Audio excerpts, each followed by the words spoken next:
The educational system today is a far cry from a beacon of enlightenment. Rather, it's a factory churning out obedient workers.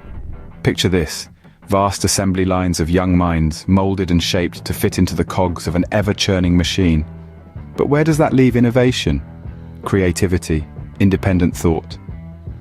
These crucial elements are pushed to the wayside, replaced instead with a rigid curriculum that stifles rather than stimulates. Future generations are being primed to follow, not to lead, to accept, not to question, to do, not to think.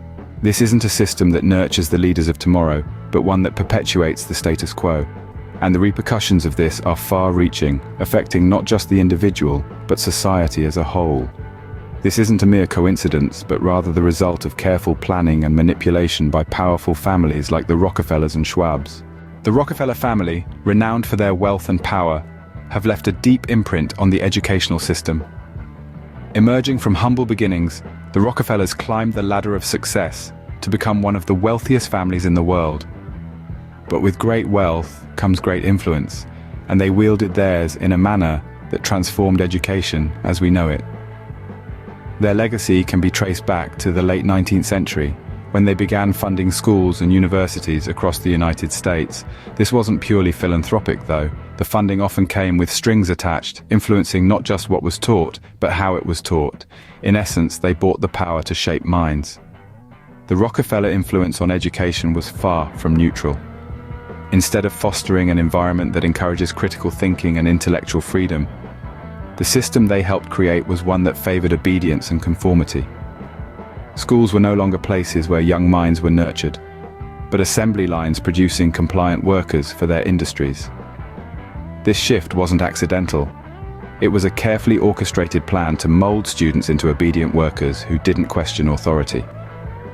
The Rockefellers understood the power of education and used it to their advantage, creating a system that served their interests while stifling innovation and creativity.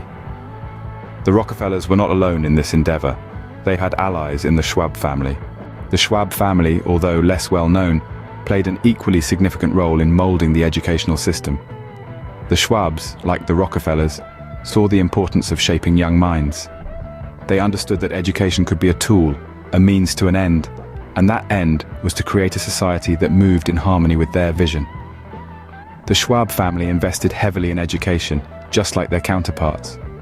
They funded schools, sponsored scholarships, but there was always an underlying agenda. They wanted to promote a system that discouraged questioning and independent thought. The Schwabs, alongside the Rockefellers, helped to foster a culture of conformity within the education system. They encouraged a learning environment where students were rewarded for regurgitating information rather than for thinking critically.